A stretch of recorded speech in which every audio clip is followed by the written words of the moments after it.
Hello, everyone. We are live with the King and Queen of the Ring review. John Pollock here, alongside Wai Ting on a Saturday afternoon, coming off the latest WWE event in Saudi Arabia. How are you, Wai? Doing all right, John. Yeah. We are Um, here. mhm. You were about to say something.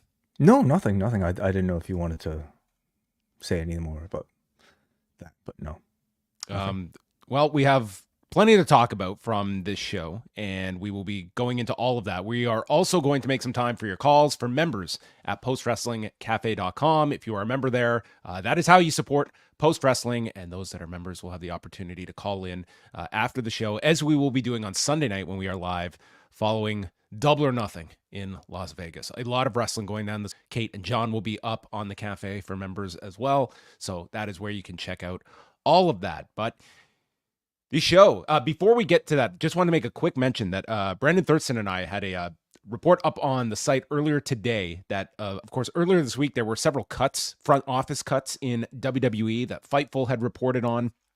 The two names they had reported were Kristen Prouty, who had been the Senior Vice President of Entertainment Relations, along with Tavia Hartley, who was a manager of talent operations and appearances. And we were able to learn of another name, Beth Fisher, who had served as the head of corporate social responsibility and had been with the company since 2011. Actually started as an assistant to Vince McMahon in his office, and then moved on to become a senior manager in marketing and communications, and then had been working this was a marketing department job where she had been working underneath Matt Altman. So you can add that. I know people will necessarily look at the live events merging, but at least these cuts don't seem to appear to have any overlap with live events, but that is certainly a department you would be looking at. They flat out stated the live event merging of UFC and WWE's departments. Cost synergies, the buzzword of this merger for TKO. But some people that had been there for quite a while, in this case of Beth Fisher, she had been there since 2011. So we will continue to monitor if there are any more cuts. We had heard of one other person in Beth Fisher's team as well, but it does not sound like this. Well, at least to our knowledge, these are the cuts that are known coming out of the last couple of days. But that takes us to Saudi Arabia. And what do you think overall, Wai, just of the show and kind of the thought going into yet another Saudi Arabia card as well? So the show itself, I thought it was a very good show, as WWE PLEs tend to be.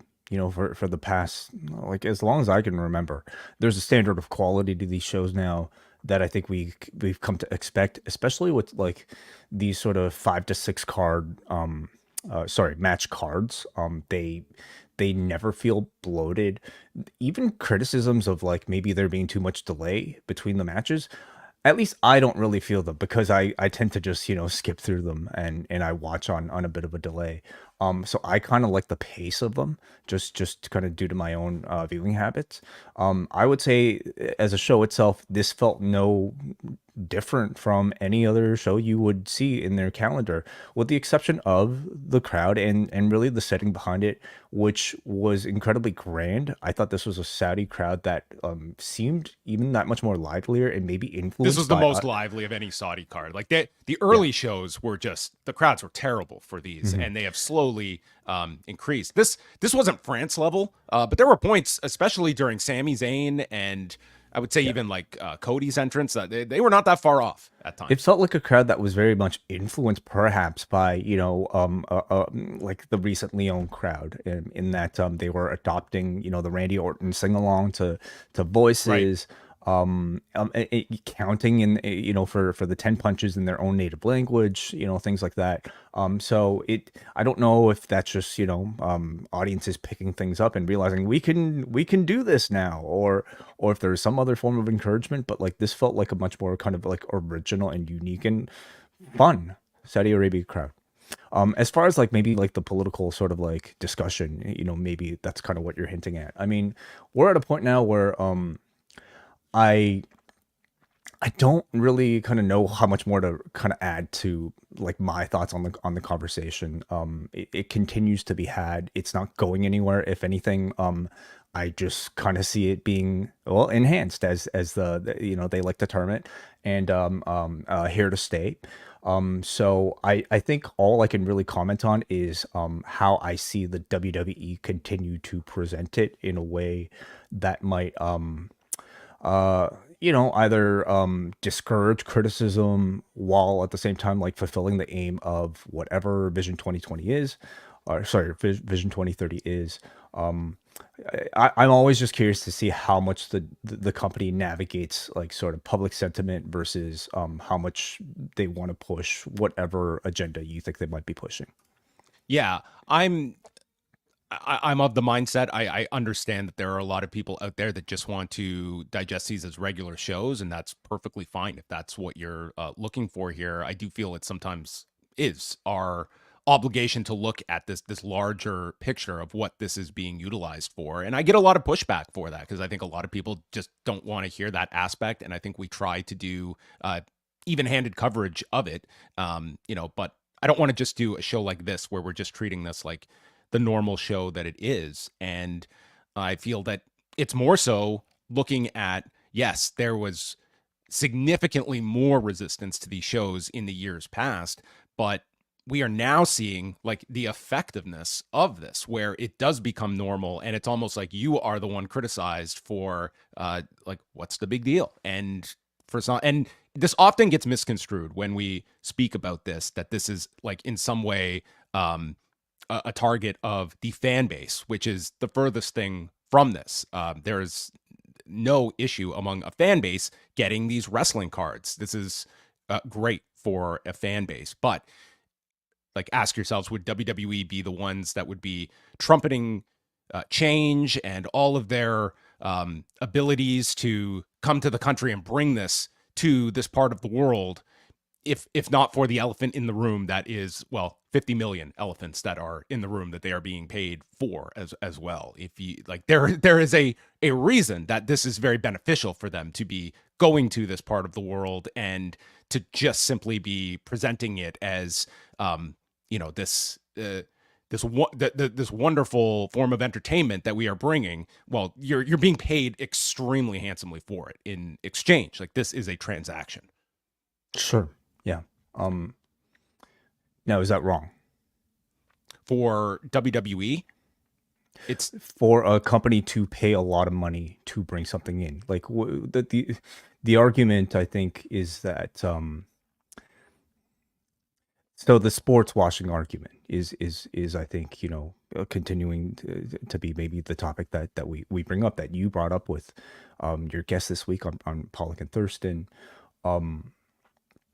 There's no doubt there's no reason for them to go to Saudi Arabia to put on a show like this unless they're being paid handsomely.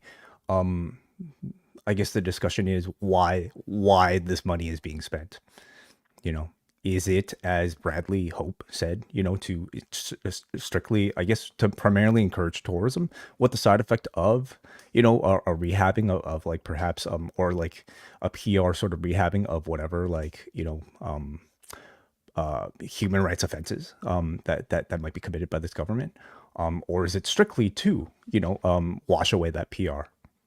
I think that you can, like, at this stage of things, I think the effect of, if you want to call it sports washing, I know a lot of people push back on that term, but for the sake of this argument, we'll use that term.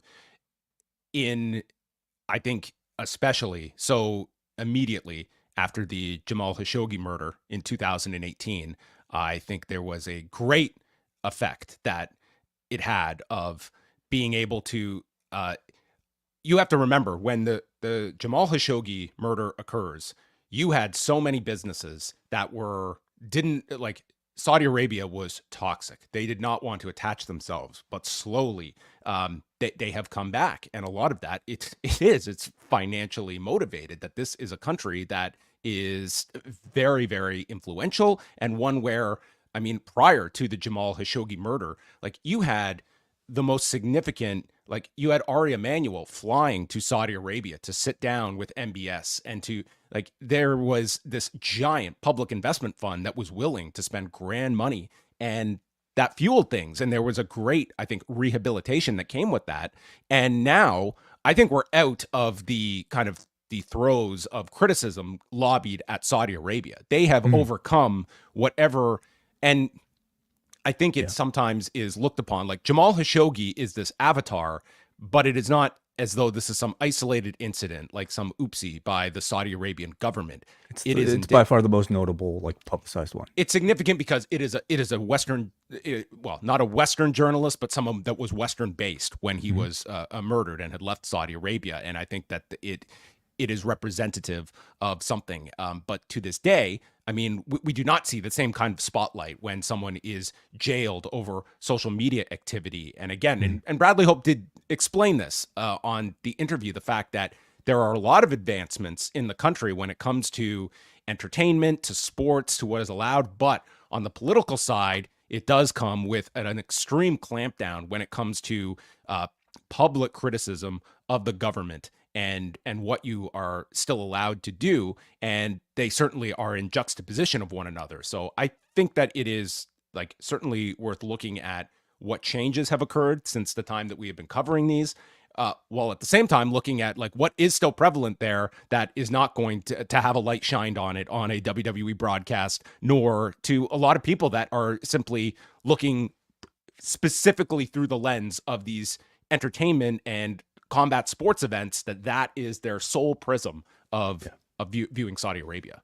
Yeah, as a viewer and a fan of this product from the West, I think we are, twice a year being presented with perhaps our own conflicts with just what is accepted as like normal ways of life in other parts of the world, and it's really that I think is ultimately maybe the source of conflict for a lot of viewers. Like, should we be okay with a society where you're not allowed to protest the government, and is that a different conversation though from watching the WWE being put on by this government? I mean, these are questions I think we all continue to ask. I certainly continue to ask myself, and I'm sure every viewer kind of has different tolerances for.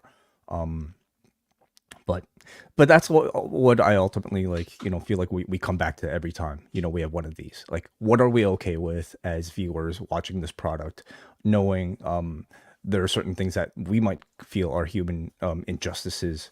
And I'm not even talking about like murders and things like that. I'm just strictly talking about something like, being able to protest the government on social media, for instance.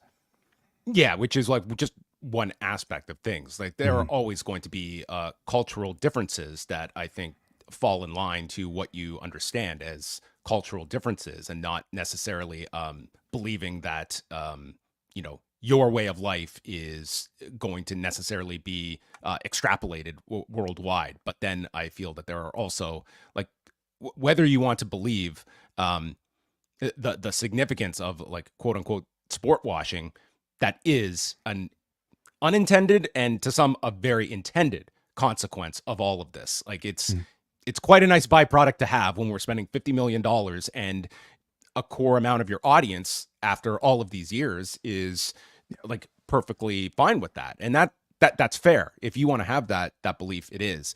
But I still feel it is worth looking at, what this transaction is that is occurring, and that this is not just simply, WWE acting out of, the goodness of its, exporting its entertainment worldwide.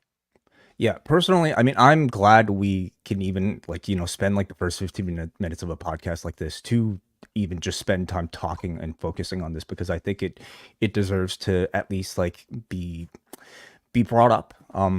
Even though by this point, I'm sure a lot of people are probably sick of the conversation. I think, two times out of the year, having this moment kind of spotlighted on is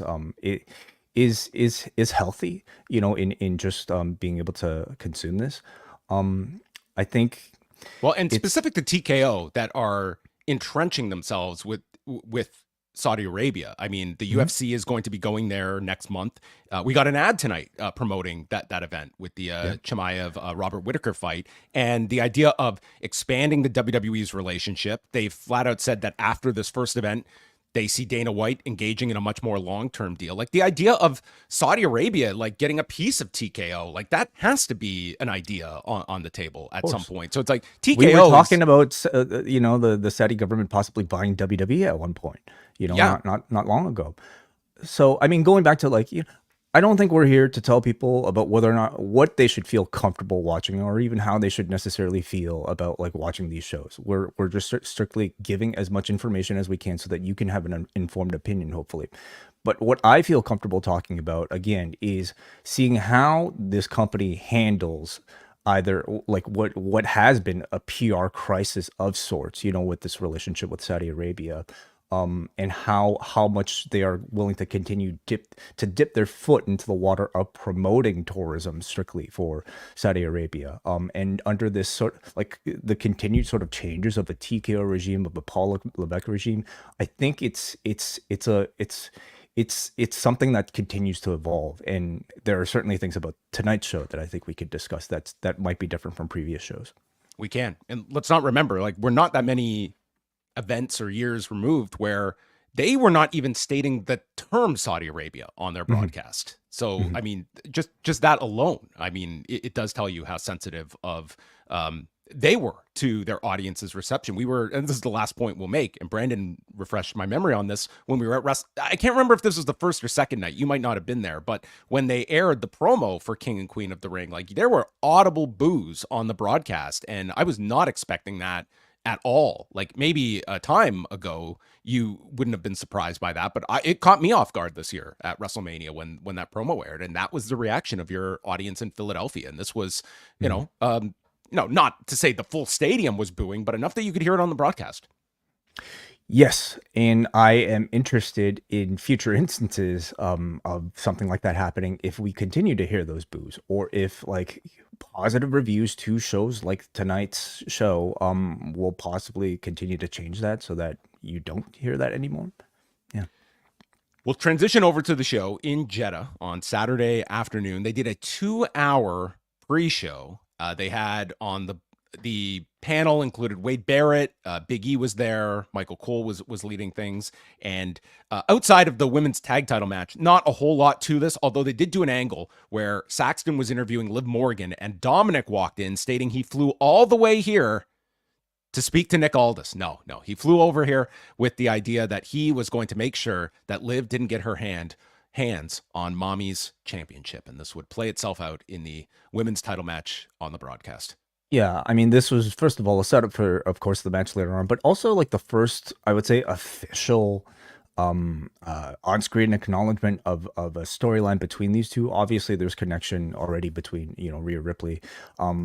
The other things that we aren't supposed to have seen obviously include, the any of the background interactions that these two have had. The photo of Liv Morgan on social media with one of Dominic's bandanas peeking through her pants, for instance. That was all stuff we in storyline aren't supposed to have seen. This is something they're clearly acting out to trick the kayfabe audience.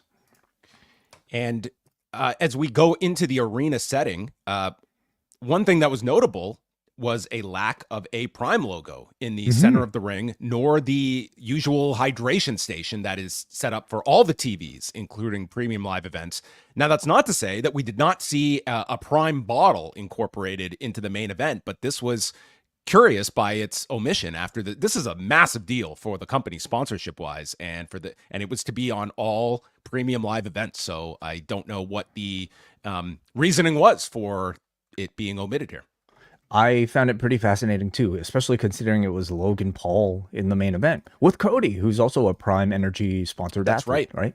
Yep. I could only speculate that there's certain special provision given to these Saudi shows that are already being paid, so much for. Do they even get Prime in Saudi Arabia?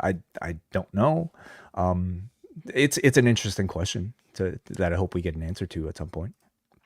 The pre-show match was Jade Cargill and Bianca Belair against Candice LeRae and Indi Hartwell for the tag titles. And early on, they're double teaming on Indi, and Belair and Jade pose for the crowd, and they're noting Belair's knee injury, and she ends up hitting a gut buster, but in doing so, favors the knee. So Indi works it over and gets the advantage. And at one point, Indi starts doing Bianca's dance while Indi is waving her own braid.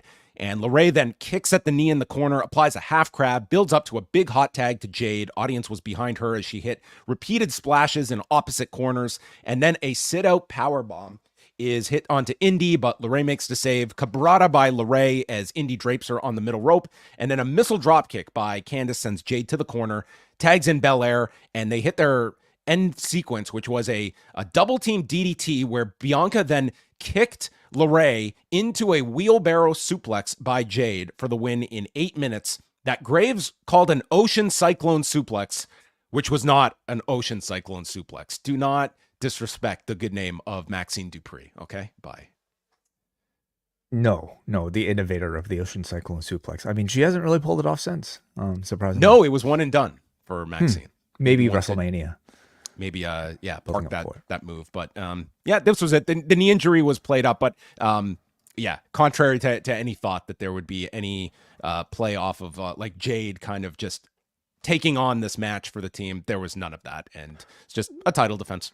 No tension being teased whatsoever at this point between Jade and Belair. I continue to think that they're going really long term with this tag team story. Like, I could see them holding onto these championships for a long time. First of all, to rehab this tag team division and those tag team titles. Secondly, to continue to hide Jade in a tag team setting with Belair that at this point I would say is very successful. And I think to just like add that much more attachment between the two characters so that by the time you do get that breakup, it means that much more. I didn't think this match was very good. I didn't think Indi. This was my match of the show. It was the match of the kickoff, I guess. I'll give you that. I just have not seen enough evolution in Indi Hartwell throughout this entire run, and I would say Candice too. To me, she almost kind of feels like she's regressed. In the time since perhaps we've seen her, certainly on the main roster.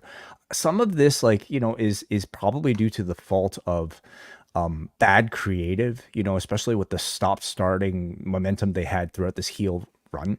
But I'm sorry, but when you look at this photo, it's like Candice LeRae, like this menacing heel to you. Like, I don't doubt she can play the role, but these two to me, like they have sometimes we just default that, just turn them heel and then that's going to tap into something. These two, not so much. Like, they are, Indi was an incredible babyface in NXT. Candice is like one of the most likable personalities on this roster. And it's just outside of that 1 week with Maxine where she just, buried her and brought up the brother and stuff. Like, they haven't even really given you any substance to hate these two. They've been very otherwise generic heels, other than that very over the top line from Candice. But I feel like despite what you could say about the creative, in ring is where these two could really kind of take it upon themselves to gain some positive traction, and I didn't see enough in this match, unfortunately.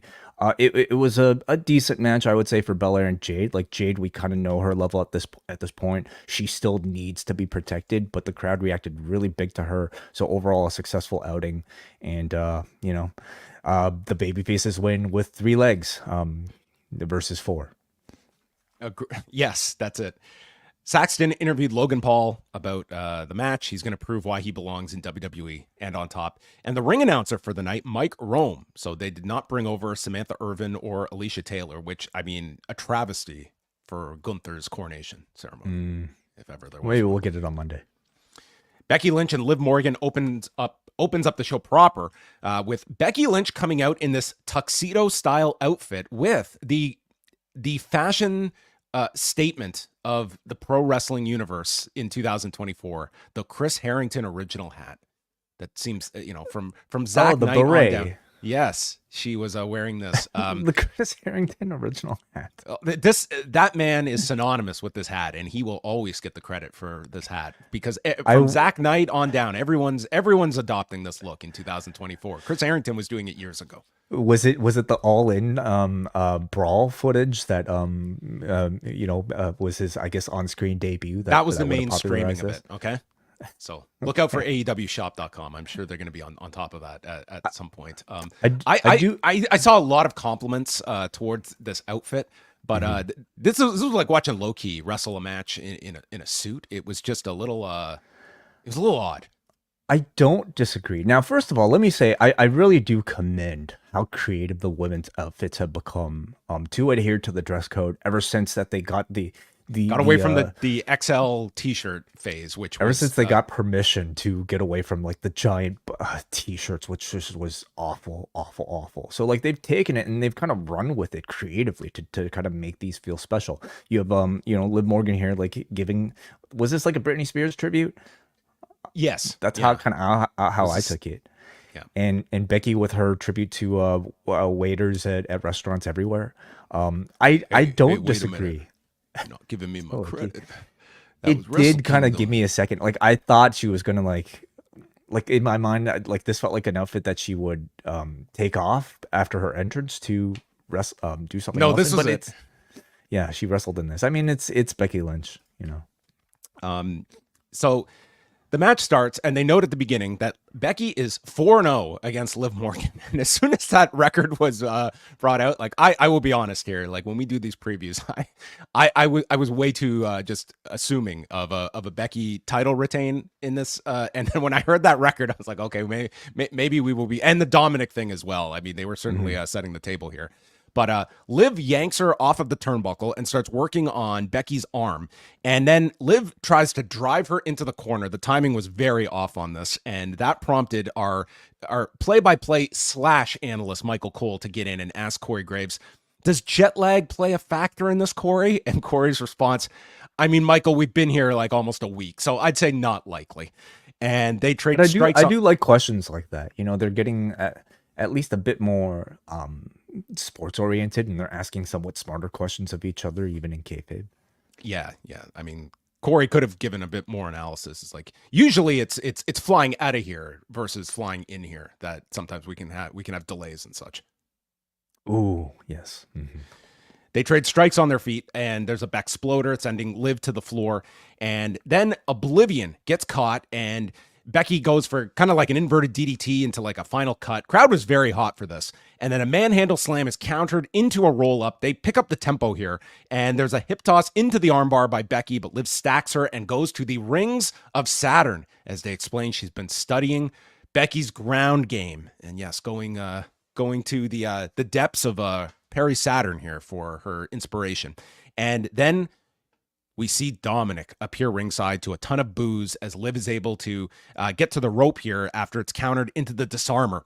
And with that, there's a manhandle slam that is countered with a code breaker. Liv gets a 2 count, and they do a superplex spot. Both women are laying down, and Dom slides a chair in between both of them. And this leads to the referee being distracted, and Liv capitalizes, DDTing Becky onto the chair and follows with Oblivion. Liv Morgan pins Becky at 15:25, and the idea here was Dominic, who was the chair meant for? And Becky is furious, and Liv celebrates with her championship win. Your thought on the match?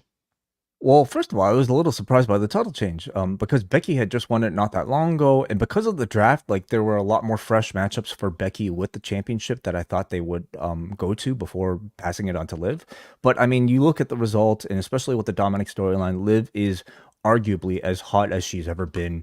She's arguably involved in the most long-term storyline right now in the women's division, at least on Raw, with Rhea Ripley. So I can totally understand the decision to give her the championship.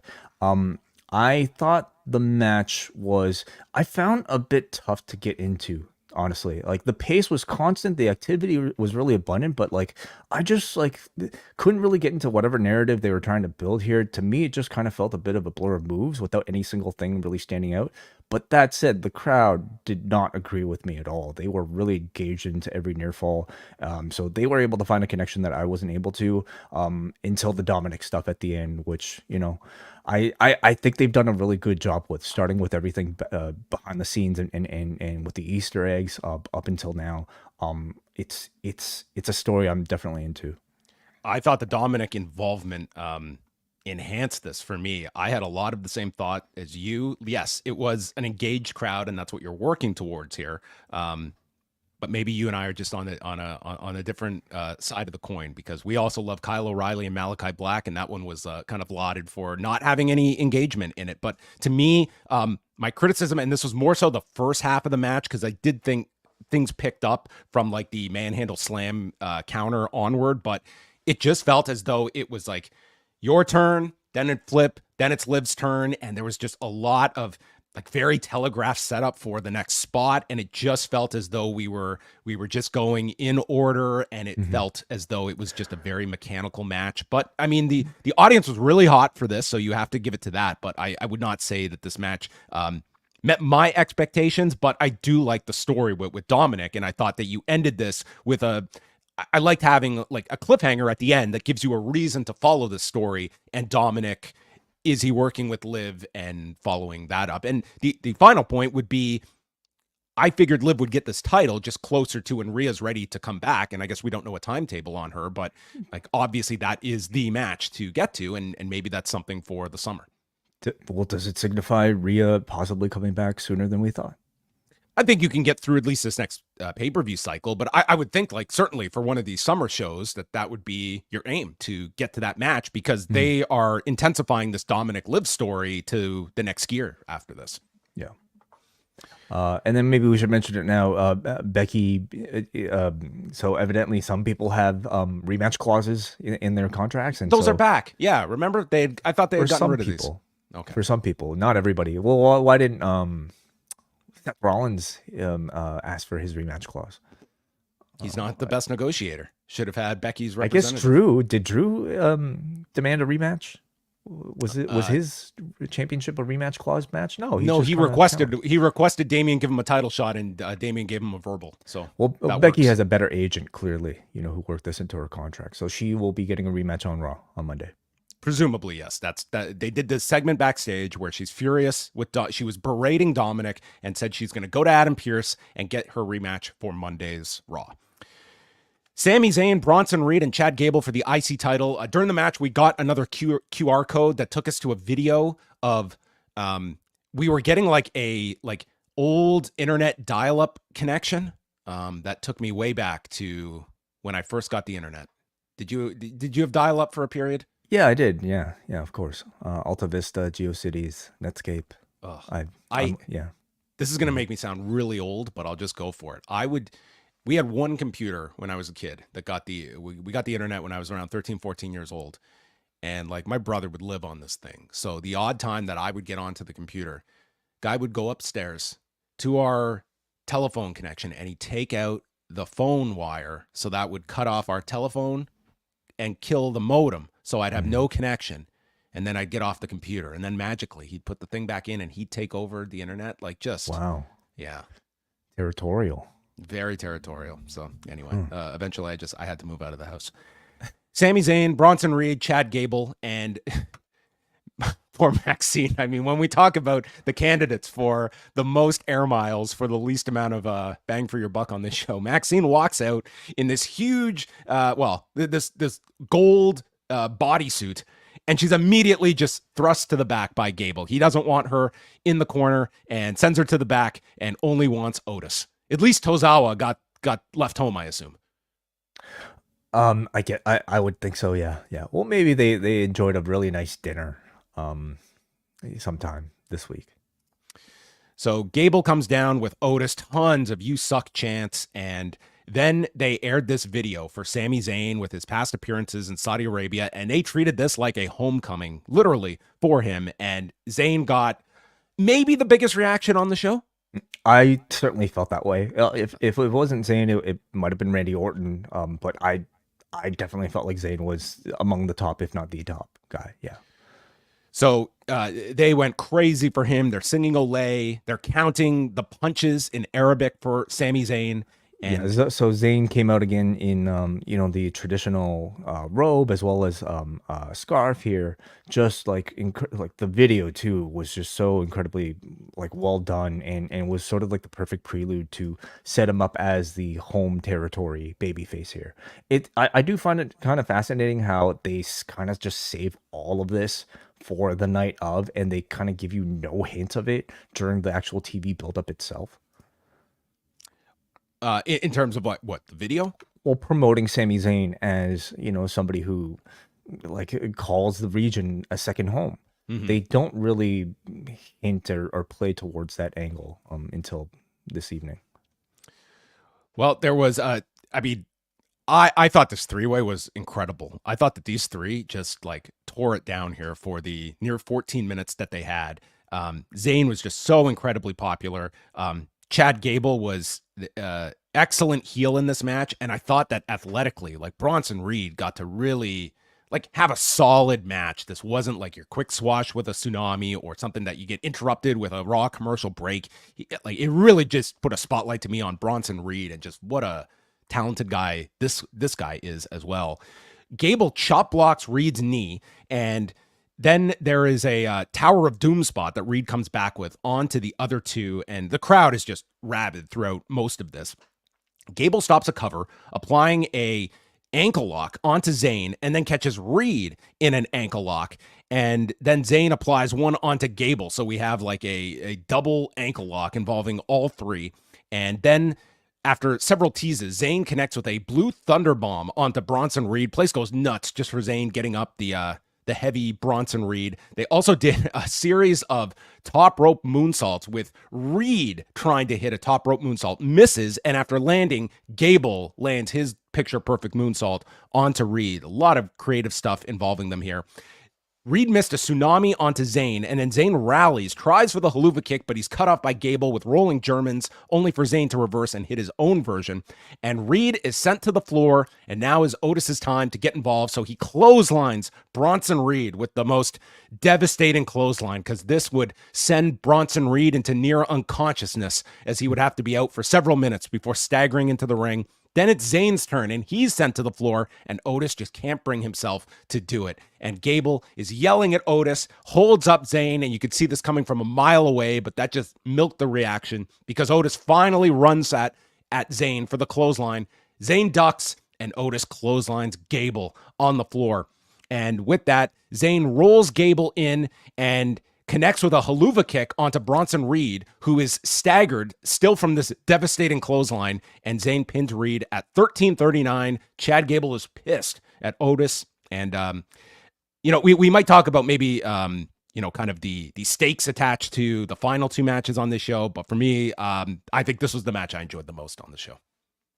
In terms of like crowd energy, it might have been the loudest one, and that's strictly because of Sami Zayn and just this, his perception now as being like the guy in this particular territory. Like, I don't know if Sami Zayn will ever get to wrestle a stadium level show in Canada. But this might be the closest. WWE isn't ever going to Olympic Stadium. There is not a prayer. There's not a site fee in mind that would take them to that place. With all due respect to my Montreal friends, that place is. I've been to that stadium. It is.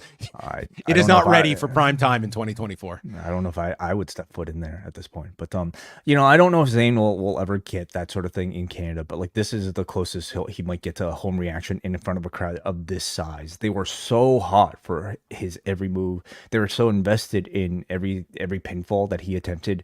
It was as big of a reaction as I think you've heard for anybody at one of these Saudi shows. I'm really happy Sami Zayn gets to play this role. I'm very happy for these Saudi audiences and just people in this region to get to see themselves reflected in somebody as talented as Sami Zayn. I thought it was a good match. Lots of like well done three-way spots. The Otis stuff at times probably felt a little bit cartoonish, like for my taste, but not for this crowd. They loved it all. And I would say in terms of reaction, it was very effectively done and worked to, carry on both the Gable Otis story as well as give Sami the win. Yeah, I just thought these three were like, it was a really solid three-way. Didn't overstay its welcome either, although this crowd, they would have been more than happy to get 10 more minutes of this. Like they certainly kept up their end in terms of intensity. Saxton spoke with Cargill and Belair, basically Candice and Indi stepped up and they got stepped on, and they're going to take on any challengers. Nia Jax, Lyra Valkyria. So before that, we also had a little video recap of WWE's Women in Sports panel that they had. I missed this at the WWE Experience. So this was a panel involving Liv Morgan, Chelsea Green, Scarlett. Was Maxine part of this? I hope Maxine was somewhere here. She might have been backstage, but as far as I know, she wasn't on the panel, as well as I believe athletes. I'm sorry, I don't necessarily know their names, but this was something that they were they showed a video recap of, with the narration saying WWE is committed to making an impact in communities across the globe. So maybe to our earlier conversation about some political ramification of these sort of shows and WWE's presence in Saudi Arabia period, this felt like something you can argue might be attached to that. It felt like this was WWE kind of using their status and their presence in this region to affect positive social change. And the question you always have to ask when it comes to this company, when it comes to a deal like this, is it a genuine act, or is it an attempt to soften, some of the criticisms for their actual reasons being here? I'll just say, I think something like this is a lot more covert and therefore easy to argue as genuine than acts in the past that we've seen, maybe the most egregious being that tourism video in that first show, promoting how much MBS has done for Saudi Arabia. It shows to me that this is a regime that's a lot more sensitive and smart, perhaps, about handling this sort of thing than in the past, so that they can, use something like this to either diffuse arguments against them for being here, and possibly make it a lot easier for fans that are already supporting this to point towards in saying, well, look at this, look at what they're doing. Yeah, and I also don't view it as black and white either. That I think you can look at this, and I think you can have critical questions and analysis of this at a larger scale, while completely believing that the people involved in this, and I'd extend this to a lot of the charity endeavors that WWE participates in, that I'm sure the people involved are doing it for those right reasons. And we know of people, John Cena coming to mind, Bill Goldberg, guys who they do not want the publicity that comes with this. And you can look at it in that way as well, of, this is PR for the company, but there are also a lot of genuine individuals that are taking part in these kinds of initiatives as well. Mm-hmm. And I think it's important to kind of nuance the discussion on some of these, but you can ask those broader questions without just being labeled a cynic. So the Queen of the Ring final, they present Lyra as the heavy underdog against Nia, and Lyra is jumping on her back and just gets thrown off, dealing with the power imbalance with Nia. And Nia drags Lyra to the corner for the Annihilator, but Lyra gets underneath the bottom rope, and Nia just shifts herself and goes for an Annihilator onto the edge of the apron and comes up empty as Lyra gets out of the way. This was not great improvisation by Nia Jax, because, the woman used her power to get to the edge. So yes, she also could use her power to get out of the way. And Nia just crashed. I thought we were going to get a My Whole moment from Nia when she landed on the edge. It almost seemed like they were almost hinting at it by putting the camera right to her face as she was about to say something. But yeah, she did not say her famous My Whole line. I think she just said something to the effect of that really hurt. That really hurt. Yeah. So Lyra comes off the top and she hurts her knee. And listen, I always love kind of selling the body part. We have got enough knee injuries going on. Let's vary it up just a little bit. Thankfully, Cody went with the ribs tonight, but I was like, okay, we've got our quota of knees on this particular card.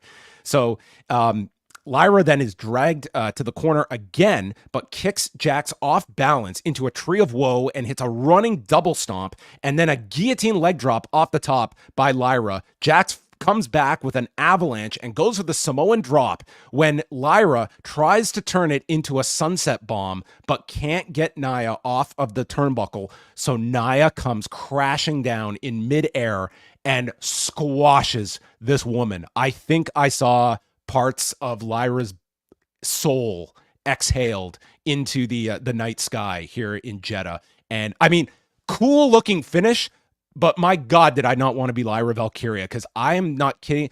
Nia came down with everything in her being onto this woman's chest. This was like shoot pinfall if Lyra was supposed to kick out, which she was not. Looked great, but goddamn, did Lyra seem like she was dead after this Annihilator. I suppose if you're gonna take a bonsai drop from Nia Jax for real, dude. Maybe let it be in the finals, I guess, of a tournament like this. I mean, I thought the match started off with some trouble here with a very cold crowd. Valkyria's work is, I would say, really excellent. You had like a good David versus Goliath match to really showcase her strengths really effectively. She looked agile. She looked technically proficient, full of like strong underdog will. But audiences at this point just still don't really know her, nor do they really care about her, and you just kind of say that's probably because of TV time. But as a whole, unlike Tama Tonga, who they also gave a huge push to in this tournament, I was far more impressed by Lyra Valkyria and what she was able to show, at least in ring. It was a tough spot for her, but I thought she wrestled really well. I really like the finish, despite maybe how I thought it was a great idea for it. Like, it was just, I mean, it looked like she killed Lyra here. Yeah. I love the fact maybe Nia has been practicing with this one. Maybe there's a trick of the trade here. I don't think there was, but no, it looked super cool. Like the way they came I love the up with fact that it was like out of nowhere. The bonsai drop is usually something that was like it's very set up, but like here they did it in a way that kind of came suddenly, and because Lyra was standing, the impact probably looked a lot bigger than it probably normally even is. I also love that she like just crossed her arms as if like she knew that she was going to win, like just like Yoko used to do. So she's certainly shown a lot more confidence in her offense. She doesn't hesitate as much now, and I think she, it's made her look a lot meaner and more effective as a monster here. Yeah, I thought that this was probably the right way to go with this this Queen of the Ring tournament, and especially after like the reasoning for Lyra. To me, it was only compelling if Becky was champion. And this sets up Nia as a big challenge for presumably Bayley at SummerSlam. And she's presented with the crown. Paul Levesque, by the way, he was all over this show. Like no Nick Aldis or Adam Pearce. I mean, he was very much front and center for all the key spots on the show, the announcements, the coronations. And look at Nia here getting down on one knee for Paul Levesque as she is bestowed with the crown. That looked really awkward, and I would probably assume that they felt the same way because they did not have Gunther do this when Gunther won the championship. No, he heard Rewind to SmackDown, and you're just eviscerating of his seated his position seated in the front row. He's like, okay, I can't emasculate myself any further. I can't upset Wai Ting. I will. There's no need to kneel for Triple H, to have him put a crown on. Just somewhat tying this all in together. I'm almost done. Blood and Oil. Again, it's my beach read. And so when Donald Trump was elected president, I'm just going to infuriate everybody, I'm sure, with this, but Donald Trump, his first international trip after becoming president was to Saudi Arabia, and he was going to be handed, I think it was some kind of medal or something where he had to have it placed over his neck. But Donald Trump had an aversion to bowing to anybody. So in order for him to get around this, to like, this was the king at the time, he does like this awkward like curtsy to like not imply, I guess, that he is somehow bowing to anybody as well. So Nia Jax did not have the same issue. Interesting. Okay. Well, clearly the man thinks like a pro wrestler, has many things. Well, he is a Hall of Famer, is he not? WrestleMania main eventer. Braxton interviews Jax and doesn't want her congratulations. So what do you think? Do you think Nia and Bayley is the direction for SummerSlam?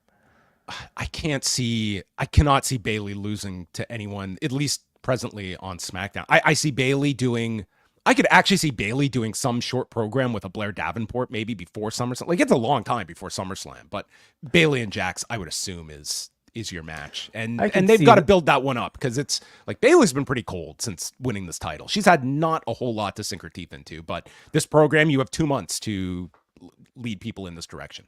Yeah, I mean, I could see Bianca perhaps, taking a bit of a break from the tag title defenses and getting a short program with Bailey to finish that off before the Nia match. But yeah, we got a lot of time to build the Nia Jax versus Bailey. And Nia just states that, I know none of you are happy for me, but I will become champion and your queen at SummerSlam.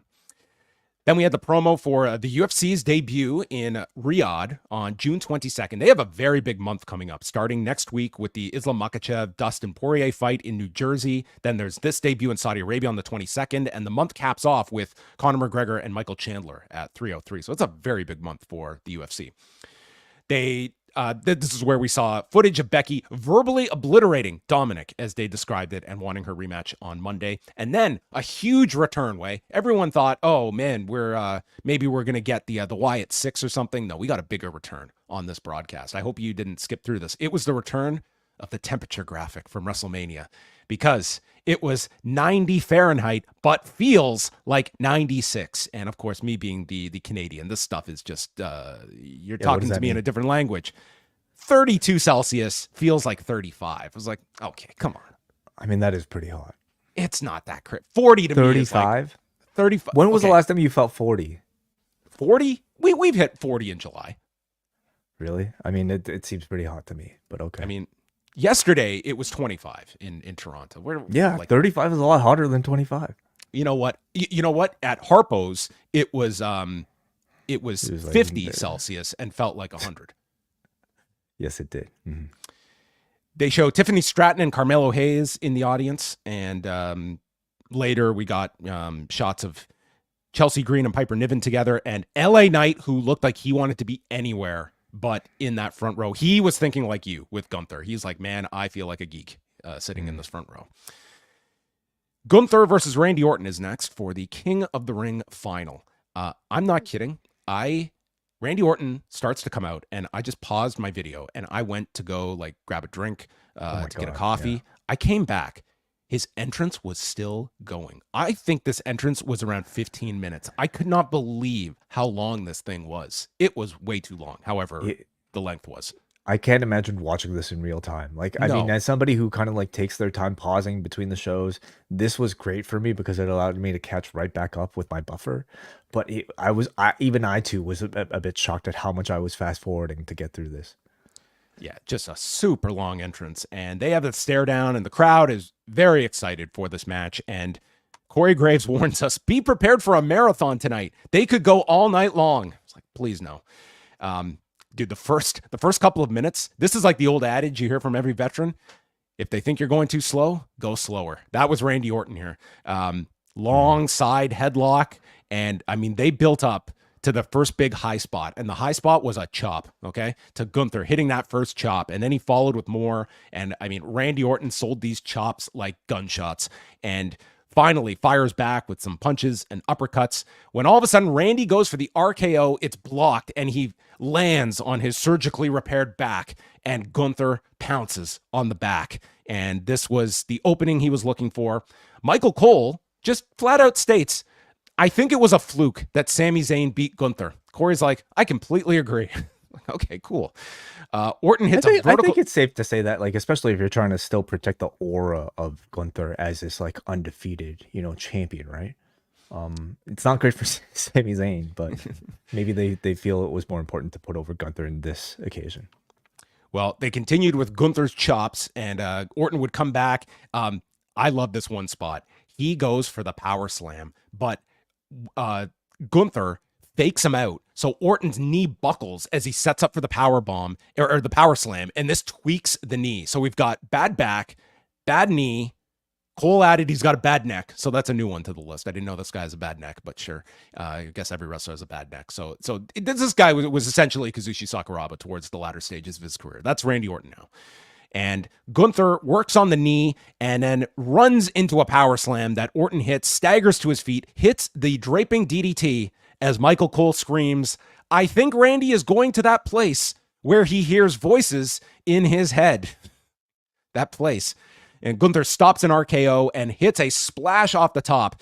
Despite slipping, guy regained his footing and hit this. Then he climbs up again, misses another splash, and Orton hits the RKO, but he's too hurt to go cover him, tries to crawl over, and Gunther just rolls to the floor, and they fight by the desk. Gunther gets dropped onto the desk, and then Orton fights off a powerbomb by back body dropping Gunther on the floor as he's eyeing the crown for that added strength to hit this back body drop.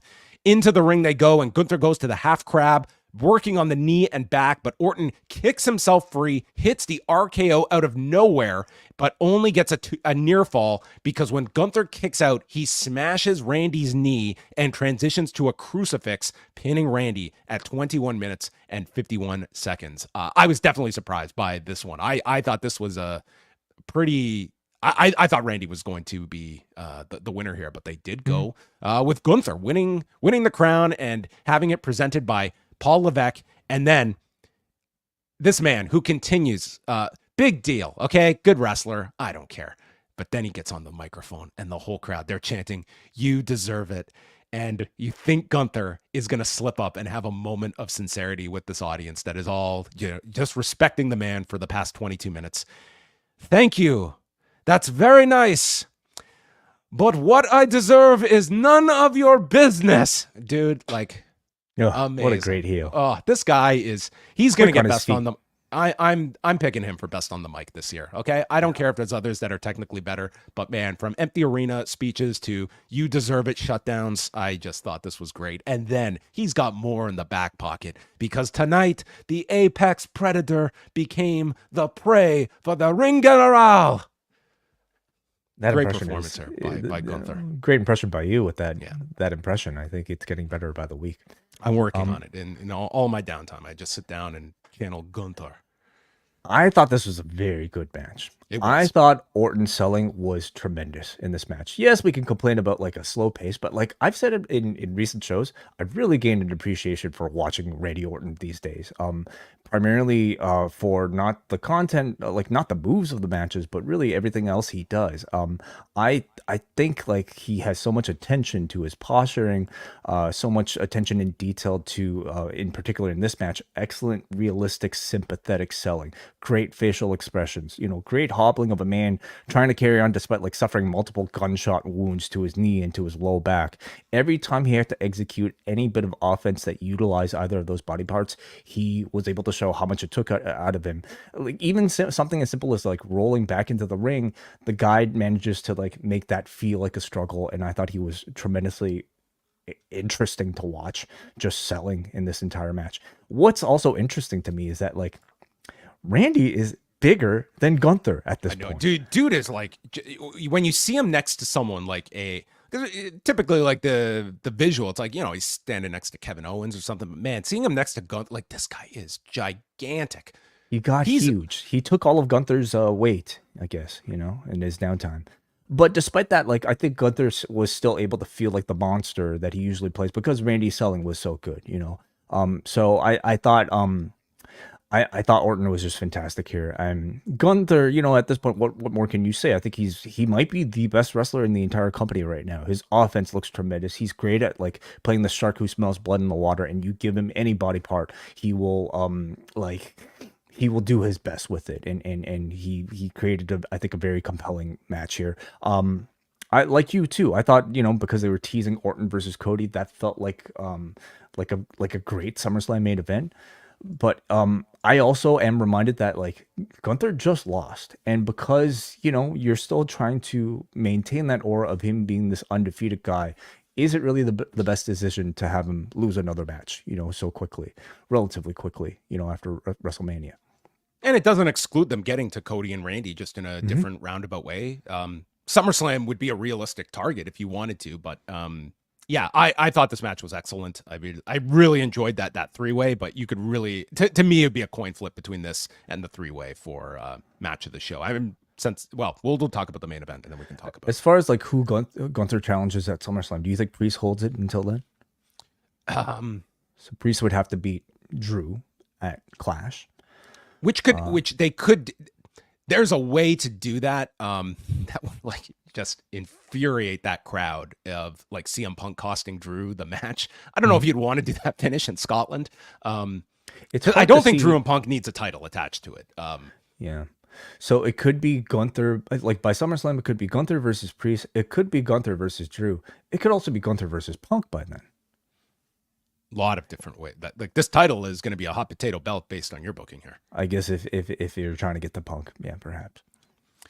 Orton is helped to the back as Levesque presents him with the crown and then gives his award-winning speech here. Gunther doesn't even put the crown on. You know, like do they're either one conscious. keep the crown? Do Nia and Gunther maintain the crown after this for part of the presentation? Either one could do it. Like this would fit Gunther and not in a comedic way. Oh, especially with the robe, absolutely. Yeah. But they didn't even do it here. Maybe they're waiting for the coronation on Monday with Kaiser putting the crown on him. Could you imagine? Kaiser is perfect for that role. Again, you don't want to be like Mabel and Sir Mo. Like you don't want to go too silly with all of this, but like Kaiser could do a pretty great coronation ceremony. And Kaiser was like very notably absent here. Well, yeah, he did make the trip. Yeah. I mean, I don't know if there's like any sort of hesitancy to like actually putting the crown on guys. Why not just like bring back the trophy or like put the crown on a trophy or something, you know, if they're so afraid of crowns making people look silly. And it doesn't have to be comedy. I mean, there's plenty of King characters that have not been comedy figures in wrestling. More goofy ones than not. Well, WWE, I mean, they love that. Look, he's a king. Then we got a series of announcements. They'll be back in Saudi Arabia for Crown Jewel on Saturday, November 2nd, going to Riyadh, and no announcement of an expanded deal. We didn't get Mark Shapiro coming out here. We've got some great cost synergies, and that's going to make us engage more in the marketplace. But we need cost reductions in order to truly extrapolate the proper revenue drivers that this country can provide for us. And we're very happy. We're very happy with MBS. Almost as good as your Gunther. Mark Shapiro is like that's the next one for me. I can't do a Nick Khan, but Mark Shapiro, I'm on his tail. Okay, Gunther and he's certainly Mark emerging Shapiro. As a character. Yeah, this is my fight versus AI that could do it a lot quicker. Then we had the announcement of Paul Levesque confirming that Drew McIntyre, who has been cleared today, will challenge Damian Priest on June 15th in Glasgow at Clash at the Castle at the OVO Hydro. So a very big match for Scotland, the obvious direction to go in. Interesting to see how they'll play with babyface heel dynamics. You know, with Priest at this point, pretty much a babyface. How will they turn him for that particular evening? Well, I think you just run with it. There's no way you're turning Drew for that show. And then they noted SummerSlams in Cleveland, and in 2 years it's in Minneapolis. And Michael Cole asks, I wonder where the 2025 SummerSlam is going to be. Now, I don't know if I was reading too much into that, but I mean... Well, what would you say are the leading candidates if we can pick any? I would say you would have to put Saudi Arabia in the mix. They flat out said they're looking for one of these big shows. I would think like that's got to at least be. What's the temperature going to be then? It's going to feel hot. It's going to feel a lot hotter than May. And then the main event time, and that meant Ibrahim Al-Hajjaj, who was out here to serve as the ring announcer, tore down the house with this introduction of Logan Paul and Cody Rhodes. I don't really have a frame of reference about like how big of a star he is, but he must be pretty popular. He's pretty popular. To warrant this. I did look this up. He did a people's elbow on the last show. He did a thing with Waller and Theory, who I saw. Did they ever identify Theory and Waller on the broadcast? Because I saw them seated in the front row at a point, but it was in the like they never to me did an ISO shot on. They did with the DIY. Okay. Yeah. Oh, with DIY. Okay, I missed. So the WWE shows, folks. There's going to be stuff in between I miss. Okay, that's okay. Get over it. Cody and Logan for the WWE title, and starts off where it's just a wrestling contest between the two, and then Logan Paul stops Cody's slap from his back by slamming the hand into the mat and calling him a bitch. And that precedes Cody to intensify here. And Paul is in control when Cody does a multiple springboard to the top for an arm drag that did not look smooth here. I thought this guy like wrecked his shoulder coming down, but they continue. And then Logan Paul applies the octopus submission that I swear to God, Michael Cole states, made famous by Antonio Inoki, made more famous by Logan Paul. Ichiban, Logan Paul.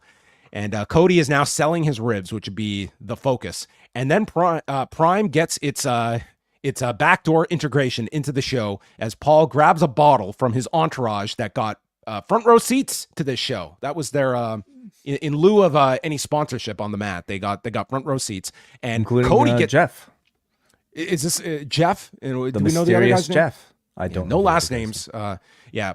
Cody gets into it with the guy and shoves him and then throws him over the barricade. And then the Jeff hands Logan the brass knuckles, and Michael Cole, who has been sitting on this line, you can guarantee since the moment they came up with this angle, yells, "Logan, you signed a prenup."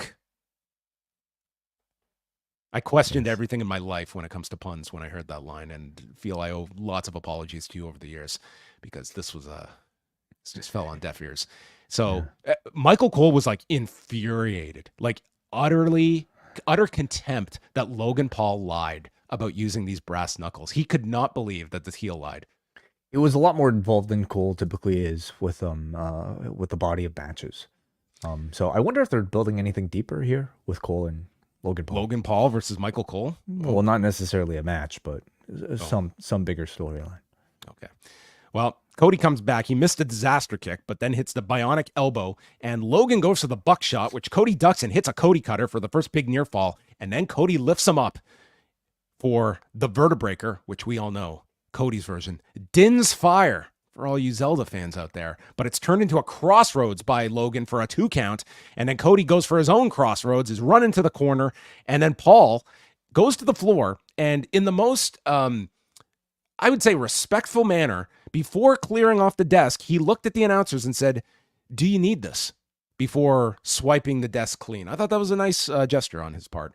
And he clears the desk and goes for like this pedigree maneuver, and he yells out what he was going to call this, the like Logan arrow of some sort. No. But he said the Logan Paul Levesque era, which is his, arrow. Oh, I thought he yelled out like the Logan arrow or something, like he had a name for this maneuver. Okay, well, no, that was it.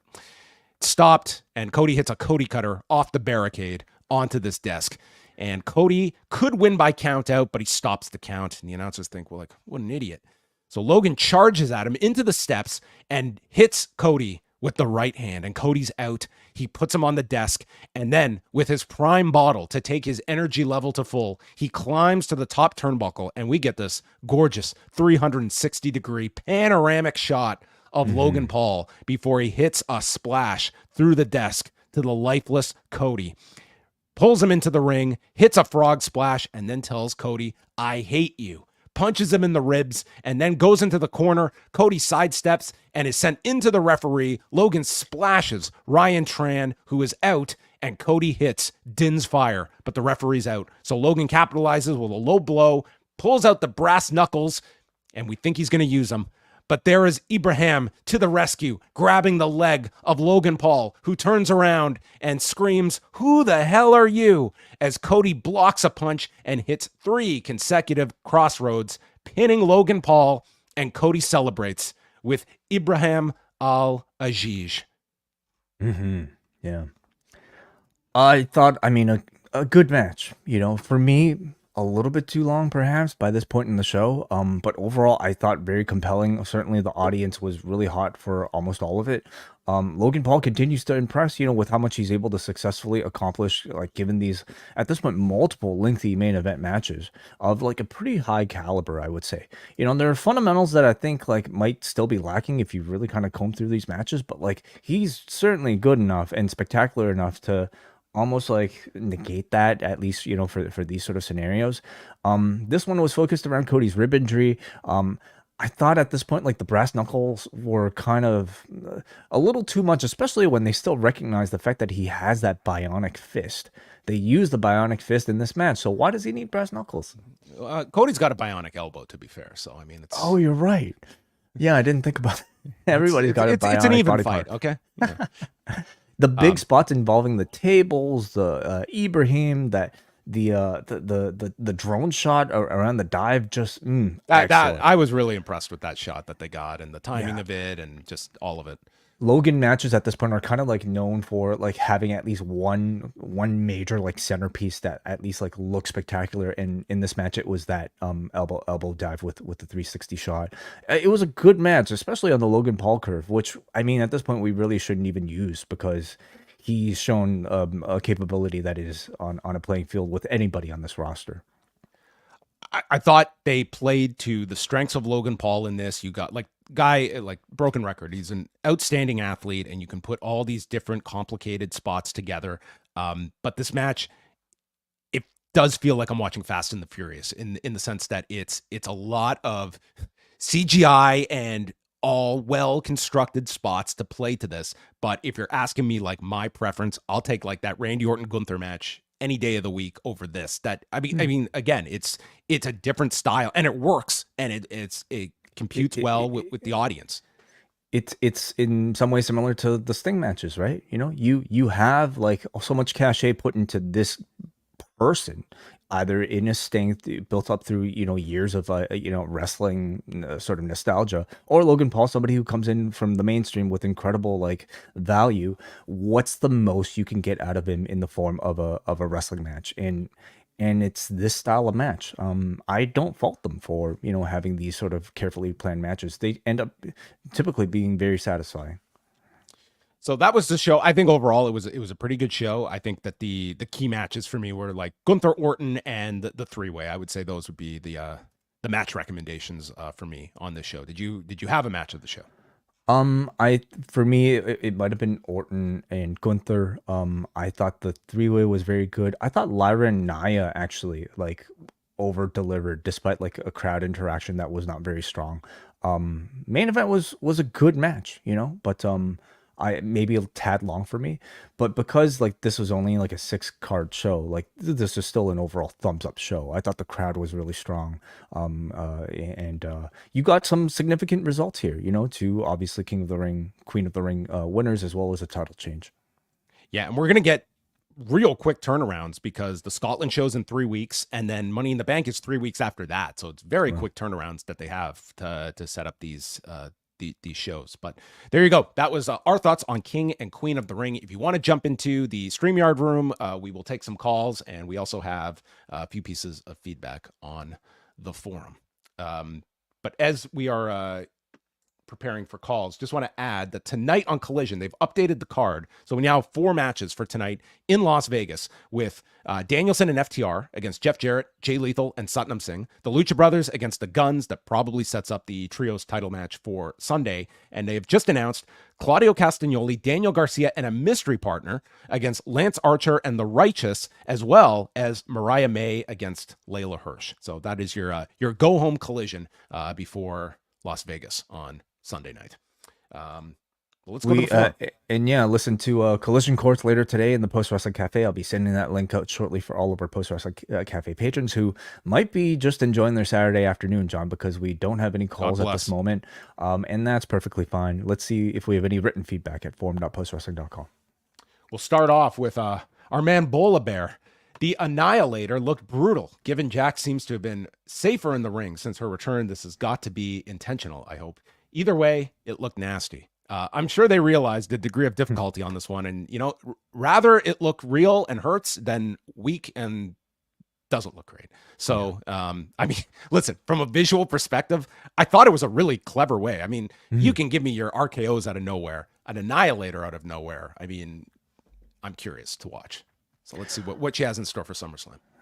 And then let's go to Jeremy in Texas, who says, I love the perspective you guys gave at the start of your show about the Saudi venue. I'm a little surprised we saw the title change from Becky to Liv without Liv failing one more time to really push her over the edge, but we're getting the angle with Dom. Kudos to Randy Orton for putting over Gunther. I don't think Randy's been pinned in a singles match in over 2 years. Yes, there was the long. He was gone for a long time of that, but yes, I mean they are very careful with Randy Orton. He does not lose trivial.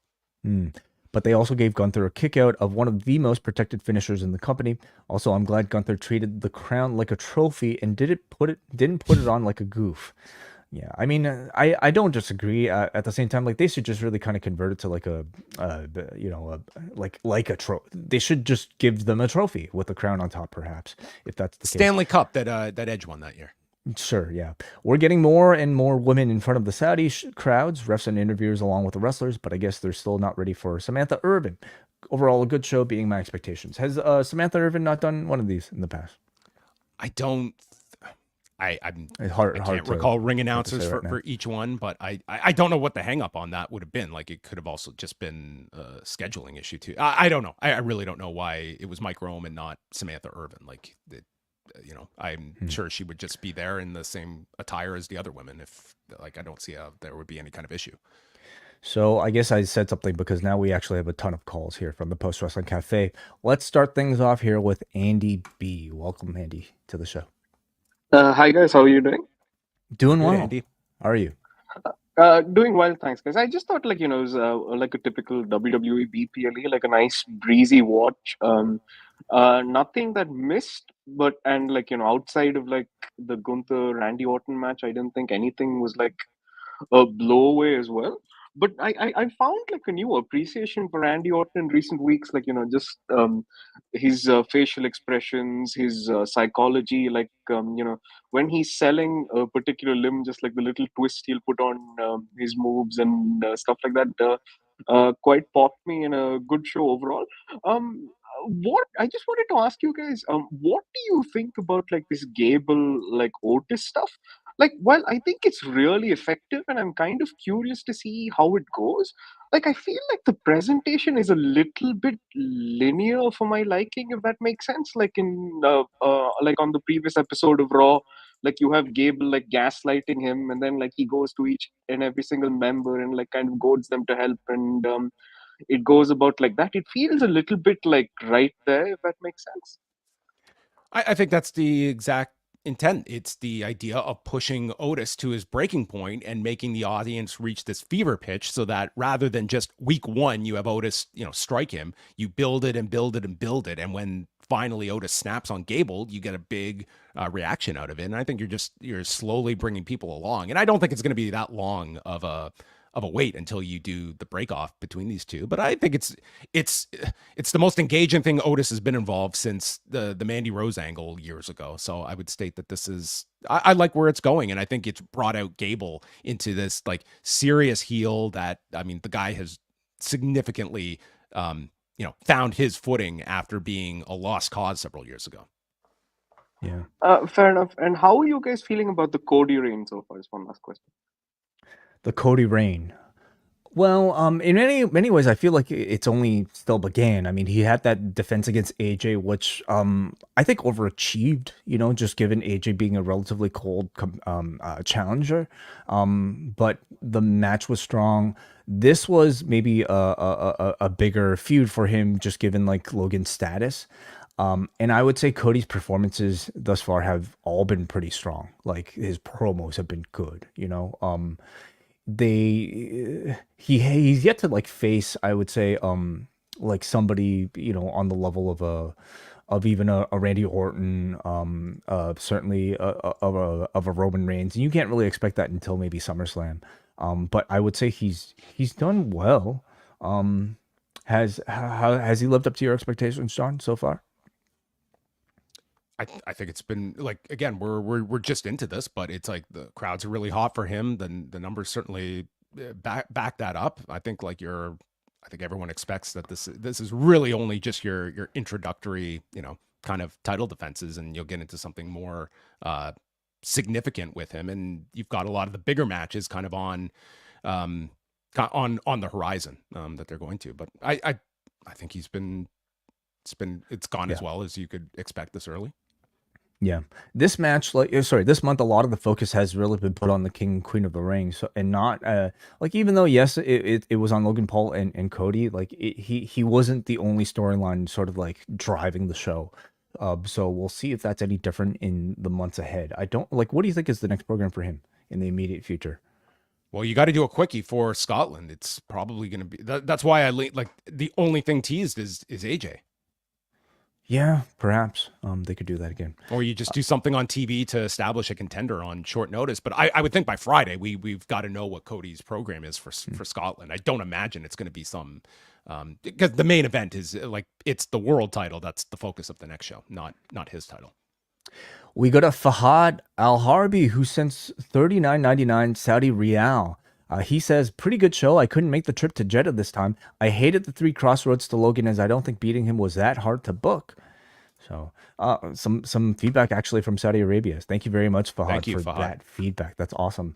I mean, 3 crossroads. The crossroads at this point, like, is not like an ultimate finisher. You know, it's kind of like V-Trigger-esque, where like it requires almost several, especially to win for Cody in the main event. I think to just like he won with 1 against AJ, but he's an old man who's on borrowed time, so he only needed 1. Was it just 1? Interesting. Okay. I guess it depends on how young the competitor is, and I guess Logan is that much tougher to beat. So maybe there's some valid criticism there. Let's go back to the phone lines here, and let's go up next to Hansi. Welcome, Hansi. What's going on, man?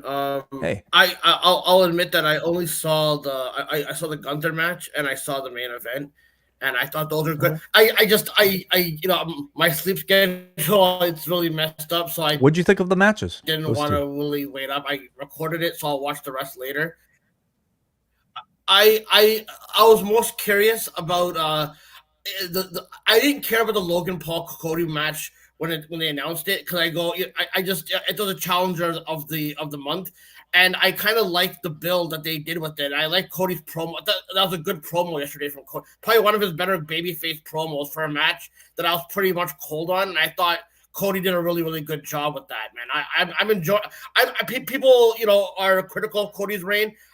Right now, I know it's like in the early stages. I think it's a pretty good reign so far. I think he delivered with the promos going in for both shows that he defended his title, and I think the crowd environment has helped his matches, which feel like a big deal. But I was most curious about the Gunther and Randy Orton match, because I was looking forward to that one probably the most.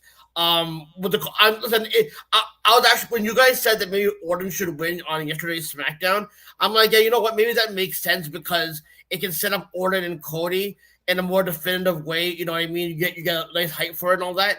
So I didn't mind if Orton won or Gunther won, but I'm actually glad they went with Gunther. You know what I mean? Like, these tournaments haven't always the last like couple of times they've done tournaments, they haven't really been like the most enthralling in my personal opinion, other than the finals, right? And I thought Gunther, like, you can go back to all his matches in this tournament and say most of those matches were all classic. You know what I mean? It's like too bad they don't do one night tournaments anymore, because he could have had a performance of a night like on the caliber of Bret Hart when he fought Razor Ramon, Mr. Perfect, and Bam Bam Bigelow. So in theory, though, the matches that he had for these tournaments have all been epic to me. I think they're all classic matches that I really enjoy. So I'm looking forward to what Gunther does as a main eventer. I'm glad that he solidified his role to beat another main eventer before even touching a title. You know what I mean? So like beating Orton is a pretty big deal in that regard. And before I go, let me ask you, with AJ Styles teasing something about it, right? The thing is, like, I don't know how much more he can accomplish in WWE that he hasn't done already. So unless they're teasing a Money in the Bank win for him in the future, the only thing, and I'm not saying this is going to happen, but the only thing that I can think of one last thing that AJ Styles can do that will be interesting is if maybe like Drew McIntyre ends up winning the title from Priest at the Clash of the Castle, and then if Punk is ready by Money in the Bank, and I don't know if he will be, I don't know what his status is, but if Punk and Drew face at Money in the Bank and Punk wins the title and AJ cashes on him, that's probably the one last interesting thing that AJ Styles can do in this company is feuding with CM Punk, because people, I don't think they've ever really fought since like back in Ring of Honor days, whatever. I think that's like the one last interesting thing that AJ Styles could actually partake in this company, rather than just chasing another title, in my personal opinion. And I'll leave you guys with that thoughts, and you guys can react, whatever. But thank you for covering the stuff that I didn't get to watch. You guys did a good job giving me a feel of what I need to watch. I'll definitely check out for the Intercontinental title match. And again, you guys, and listen, I know you guys are going to get heat for like bringing up political issues. don't feel No. ashamed, but don't feel ashamed. I mean, with the I have to deal with this stuff all the time as well. Whatever, we all have to deal with it. There's nothing wrong with bringing awareness of the ramifications of this relationship. There's nothing wrong with it. So don't feel bad about that. And I'll leave you guys with that. Peace out. Thank you, Hansi. Thank you. That doesn't bother me at all. Like even if it exists, I don't even really see it. Things are very fair and balanced online. So when you put out your thoughts there, it's usually like wonderful responses you get. I think that's kind of overshooting things for AJ. I'm not really interested in seeing him in like that caliber of like in the mix of a Punk and Drew. That's also like 5,000 title changes between now and August that I'm just not feeling it. AJ with Money in the Bank, I don't know if I like either, just because like Money in the Bank tends to be such a valuable tool for people that are up and coming. You know, people who haven't won that first championship and have a lot more to gain off of a Money in the Bank cash in. And I don't think AJ is that sort of candidate. Like, I think the sort of you know, I'm about to retire, I'm desperate type of storyline is enough for AJ. Now, what if he reveals he went on a big spending splurge, and the fact is he doesn't have any of his own money in the bank, and he's running out of time? Well, you spent all this money on plane tickets and hotel stays. He's been flying all over the world for these meetings. I mean, the guy's and the ice bath, you know, that stuff isn't cheap. This ain't cheap. He's got some prime real estate that he lives on. So I think people are interested just in where this story goes. I don't think it has to be some career defining angle for AJ. I think it's more so interesting of just where this leads to. Maybe you get one more match with Cody. Maybe you segue off. I think we're kind of extrapolating that this is going to be a guy kind of fighting with his own like career coming to an end. But that's an interesting way to go with an AJ. I mean, you can tell that story. I think that's what people are looking for. But yeah, we will see. You know, they obviously have like a idea in mind of what this leads to, and you'll get the follow up this week probably. Hansi did mention Gunther's path towards the championship here, and like maybe we can, you know, talk a little bit about the totality of these King of the Ring and Queen of the Ring tournaments. But when we're looking at Gunther's path, I mean, the Orton match, the Jey Uso match, Kofi Kingston match, and then also the Sheamus match to kick it off. Like, it really is a really, really strong series of matches. As far as like one night tournaments, I just don't see them doing that anymore. Just given like, you know, you're not seeing more than 5 to 6 matches on these events. Plus, they also offer such great like drivers for your TV. You got a month of programming out of this King and Queen of the Ring tournament. My argument was I kind of wish they had an extra week to play with, but you didn't in between pay-per-views. Like they really had to rush those first round matches and put some on the house shows that I don't think really enhanced the house shows, but that was the numbers game. But yeah, I would say like the tournament had its they had some very good matches throughout the tournament and tried to present this in more of kind of your Paul Levesque kind of sports-based tournament with some notable exceptions. And don't forget the tease of Ilya Dragunov versus Gunther too. That match is on the horizon, which we can look forward to. Hey, let's go up next to Muggin. Muggin, your thoughts on tonight's PLE? All hail King Gunther. Mike Rome here. Yeah, I mean, this is a hell of a string. This is a hell of a run that Gunther had, culminating this afternoon. I mean, him and Randy was match of the show easily. I mean, because between his physicality and Randy Orton's methodical pace and selling, it was a very intoxicating matchup. Intoxicating. Mm-hmm. Yeah. And how about on the women's side of things? Your thoughts? I'm gonna have to eat crow. No pun intended. Because Lyra. Okay. Oh, Jesus. Wait. Well, she's a raven, not a crow. She's a raven. Come on. Same difference. Right. Yeah. Well, I mean, listen. As much as at first I loathed Nia Jax coming back, but you know, her winning the Queen of the Ring was just the culmination of her most improved run. Because I feel like this second run is far better than the last one. She's being booked a lot better. I wouldn't say. Yeah. I think that I wouldn't say she's like blowing away expectations, but she's certainly being handled as the monster heel and protecting her in scenarios where I think they certainly cater a lot of the match towards what are her strengths, and I think we saw an example of that today with Lyra. And that's the thing too, John. Like I mean, like putting Nia around, Becky, Lyra now. Jade. Well, I mean, let's not talk about that. But and of course Bianca. Yeah, that was the low light, I think, of the either tournament was that Jade match. Yeah, but I mean, pairing Nia Jax with a lot of those workers really hit a lot of her weaknesses, and it accentuated her strengths. And this match was no different. And she's already penciled it for SummerSlam. And as far as Becky, who would you pair Nia with at SummerSlam? She's gonna get a shot with Bayley, that's for sure, because they've been building that since she moved to SmackDown. Right. But in the meantime, Bayley's gonna go to Glasgow. She's gonna work Piper Niven. Maybe she's gonna do something at Toronto. And as far as Becky and Liv are concerned, I smell a rat. I smell a rat. Okay. Yeah, because not a crow. Well, because listen, okay, look, Dom basically gift wrapped that championship to Liv Morgan. Rhea is good, and when Rhea comes back, start writing her obituaries now, because she's gonna rip her from ass to appetite. Mark my words. Man, Muggin has spoken. You've been warned. Excellent. Rhea Ripley, you've been warned. I'm just saying, okay? I mean, I'm just saying. I mean, if Liv wants to take everything away, first of all, Rhea losing the championship was out of beyond her control, but losing Dom, that's like twisting the knife. Because you want Rhea to be a big babyface coming back. This is what you do. Yeah. So it was also pointed out that on Monday during the entrances, you could see Liv Morgan get out of the same car as Finn Balor. These background shots. Yeah. So I we have to ask, what's Finn Balor's involvement? Way? These performers still got to cover their rentals themselves. Okay, they're not just all just throwing out cash towards you. You'll end up like AJ Styles, broke. Could be. Got a carpool. These background shots, man. I mean, I'm telling you, what I love about this era of programming is because you could see two people talking, but you got to pay attention to what's behind them. Yeah. I mean, I found it far more interesting, following the Liv Morgan Dominic background stuff than the Uncle Howdy stuff, for instance. Yep.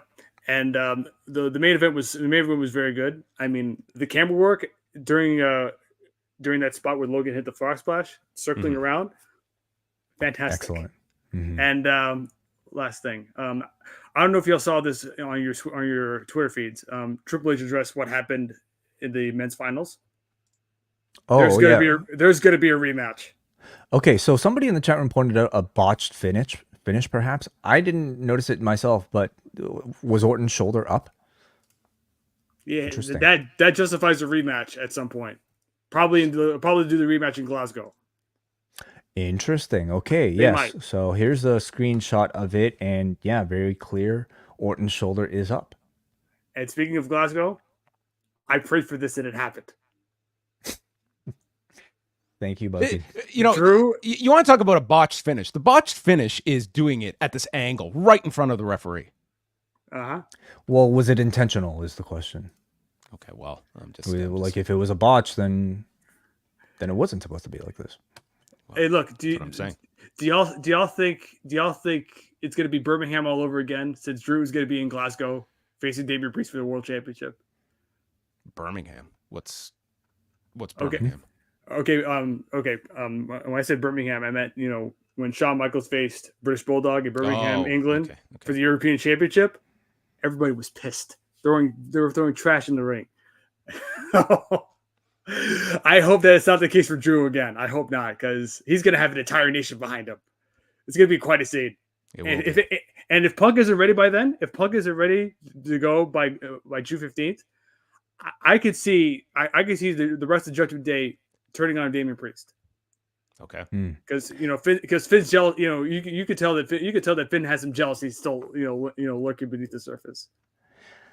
Hey, Muggin, thank you very much. We're gonna have to say goodbye to get some of these other calls. Appreciate your call as always. So I just have a transcript here of the video that WWE posted after the show, where Triple H said, From my vantage point, it was very difficult to see. I was in the ring, handed the crown to Gunther, very happy for him. Incredible night, and what a performance they both put on. Coming back here and seeing it back, look, I saw exactly what you saw. I saw what everybody saw. I saw what everybody's talking about. Didn't even really seem controversial to me. It just seemed like Randy Orton's shoulder wasn't down. But I'm going to say this, the ref's decision is final. Gunther is your king of the ring. That being said, especially after what I saw tonight, I certainly want to see that again. I think Orton deserves to have another shot at that. And I think if I know anything about Gunther, he will want to have another shot at that to take the controversy out, to take the asterisk off the page where it says King of the Ring for him. I think he will want to prove beyond a shadow of a doubt he is better than Randy Orton. So I think having seen Randy back here, he's pretty banged up, both his knee and his back. I think it's going to be a moment or two before he's ready to step back into the ring with Gunther. But when he is, let's go. So, all right. Yeah. All right, let's go to a couple more calls here. Mahmood, welcome to the show. Hey guys, can you hear me? Yes, we can. Welcome. Hello, hi. I just got back. I literally just got back right now because I was at the show. Wow. As we mentioned. So, live report. Yeah. Very interesting show, I guess, to be a part of. I mean, have you gone to past shows, Mahmood? This is my first Saudi. This is my Okay. first Saudi. Yeah. Because I was curious, just comparisons of like of crowds, because this one certainly felt like the most heated of the ones we have seen. Yeah, I mean, I can talk, I guess, from my experiences because I've had a lot of friends who have been to past Saudi shows, and I definitely got the sense that this was the most active that the crowd was. I guess I just want to say my main takeaway was that, as much as we talk about these shows being like this kind of like promotion of Saudi Arabia to the global world, it's as much also like it's kind of like also fostering like some sort of patriotism amongst the Saudis within that come to the show. Because like I don't know if this is like I don't know if this is related to you guys, but there's like a whole carnival like outside the stadium. And basically it was, and I talked to a bunch of people there, and I kind of got the sense that yes, there was a lot of wrestling fans, but there's also a lot of people who this is just the yearly carnival that they go to. This is the yearly we go to any Saudi show because it's important for us to support this. We support the new Saudi events as part of 2030. I got told that verbatim by a bunch of people that I spoke to. So yeah, that was, I think for me, that was like my big takeaway. What was the vibe, outside of the arena, just within the arena, surrounding the event? I would say the vibe was, there is definitely, so basically, so the way it's structured, that there are kind of like I don't know how to describe it. There's the floor seats and the non-floor seats. And so we took the floor seats, and the non-floor seats, like there's other than the carnival, there's nothing. There's like a big like kind of just like a backlog. You just go straight inside the stadium and you just go straight to the show. But like the VIP section, there is a whole the floor seat section, there was like a VIP section, and there were like influencers there, people who didn't even watch the product regularly. There wasn't even like concessions. There was like small bistro coffee shops that were kind of fancy. So it was kind of a weird mixture of like fans and non-fans in that area. I guess the vibe would be like, there was definitely a lot of excitement. There were a lot of kids. And as somebody who's gone to shows in the United States, there were way more kids here than I've noticed in like American shows that I've been to. And is this like an expensive ticket to go to? Like we see the prices like in the US, not how at all. It's pretty accessible. Yeah, not at all. I think like this is by far like the best seats I've ever had for a wrestling show, and I would say like my tickets were around, like just converting it in my head, around like $160, and like that, and those are like pretty close floor seats. I was just like outside of the hard cam, and then that's the floor seats. They kind of range from like $100 to $200, but then the non-floor seats, I don't know how to describe it. Yeah, per ticket. Right. But the non-floor seats, they're all like $15, like flat. So those are very accessible. Can you describe maybe the live reaction to a Sami Zayn, both like, with the onset of the video to the entrance to the actual match itself? So that's something I wanted to mention as well, is that they played the Saudi national anthem right before the Bianca Jade match. And there was like a loud like pop, when we were told to stand for the Saudi national anthem, and it was like I mean, obviously, I'm sure you heard people singing Randy Orton's theme very loudly. I mean, it was probably louder.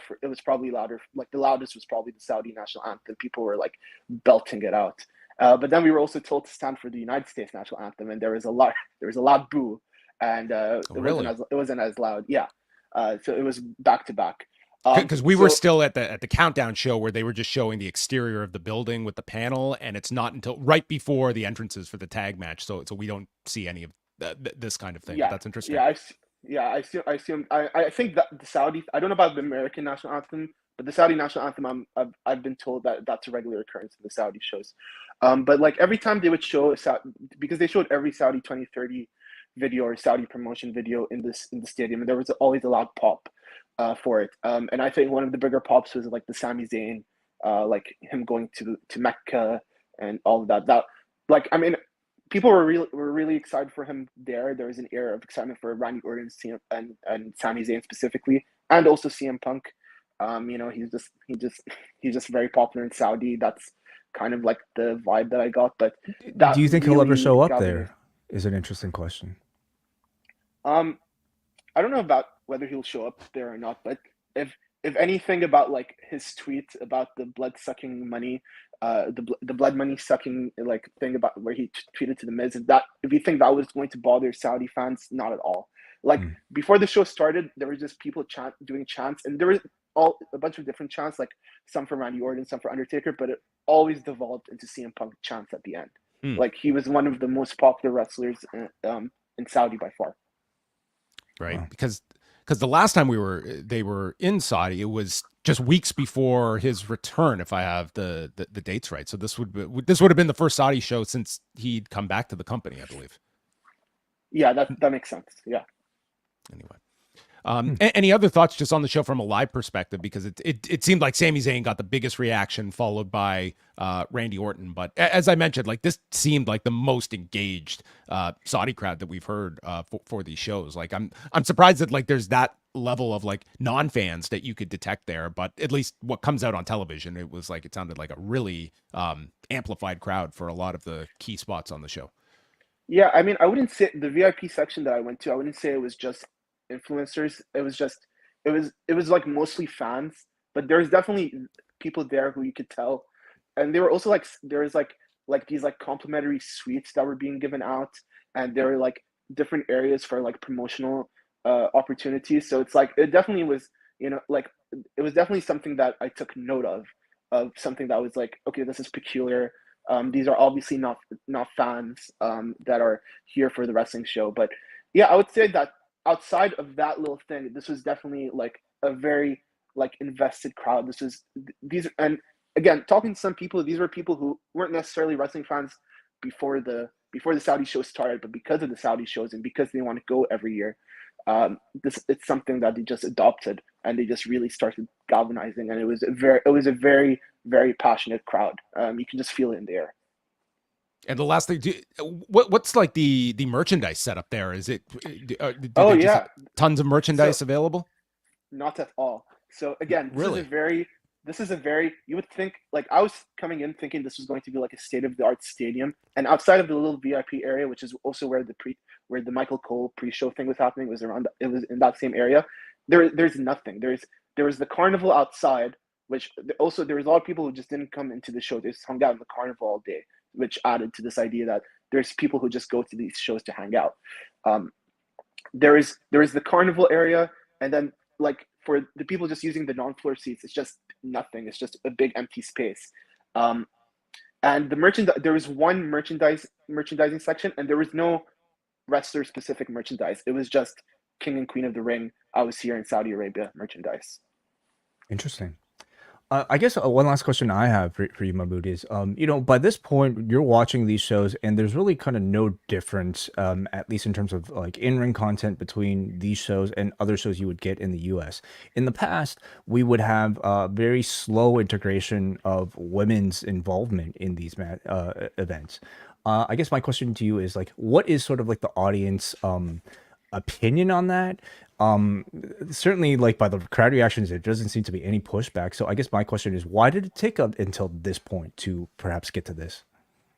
Yeah, that's a very complicated question that I'm going to try to do as succinct as possible. But I think when it comes to these things, it's like, like Saudi Arabia is not a democracy. These are things that are just kind of ingrained in the laws and the customs of Saudi Arabia, that assumptions are made of the general populace that are not true. Because like I wouldn't say the women were like amongst the Randy Ortons or Sami Zayn of the show, but they weren't far behind. Like I would say like the most popular woman by far in the show was Becky Lynch, and like one of the hottest heels was Nia Jax. And I think I didn't feel any sort of like pushback to like, oh, this is a women's product that's being presented to us and we need to reject it. Like, not at all. I think it's just the way it was, because that's how they thought. But now, because they need to make money and they want to diversify their economy and they want to be Dubai, they know they have to kind of clean up their image. And it was never really. I don't ever think the population ever would have had a difficulty accepting it. Yeah, cool. I really appreciate you calling in, Mahmood, and just sharing like your firsthand experience as well. Like we're trying and give it as much proper context as we can, and I hope that we're able to decipher of a fan base that wants this WWE product and deciphering it from sort of the detachment that it does have with the Saudi Arabian government. So I really appreciate just getting like your firsthand experience of it all. I mean, I think you guys obviously do a very great job, and again, and I just wanted to contribute in some way just by relaying my experience.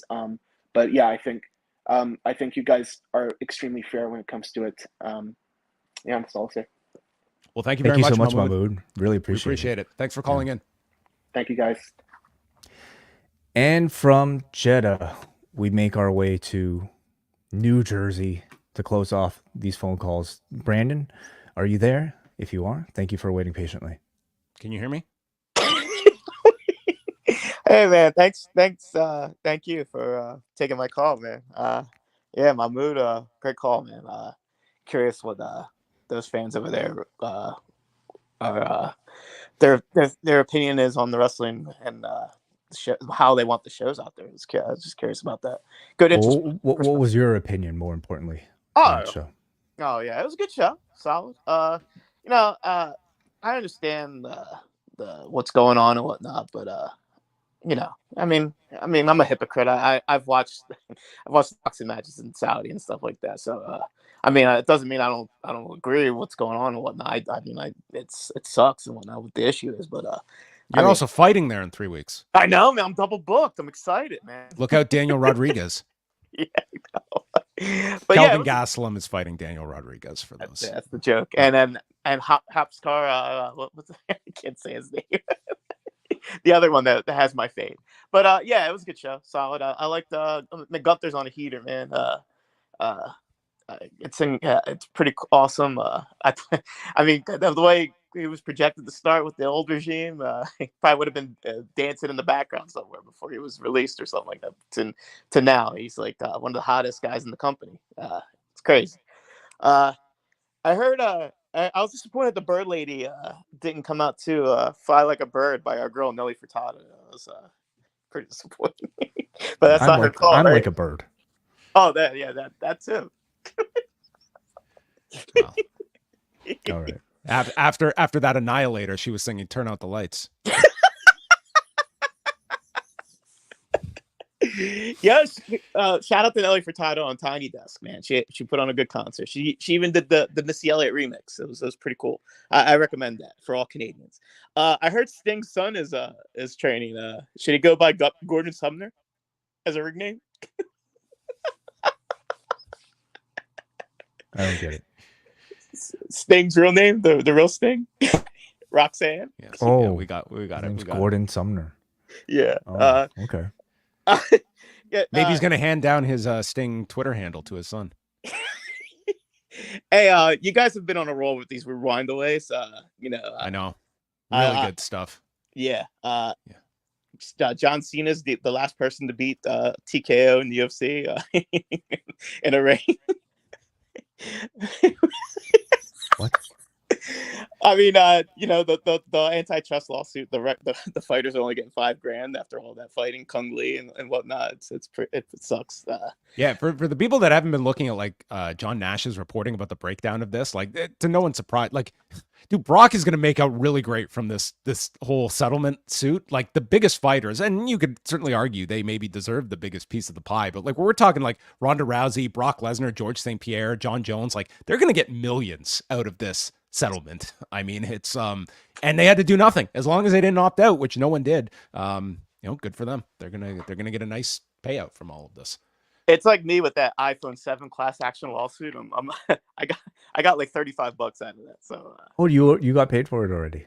yeah, no, it's in the process. What about you? Did you get I some? signed up for it too. Nice. I have an iPhone 7. I look forward to my 50-cent check. That's all.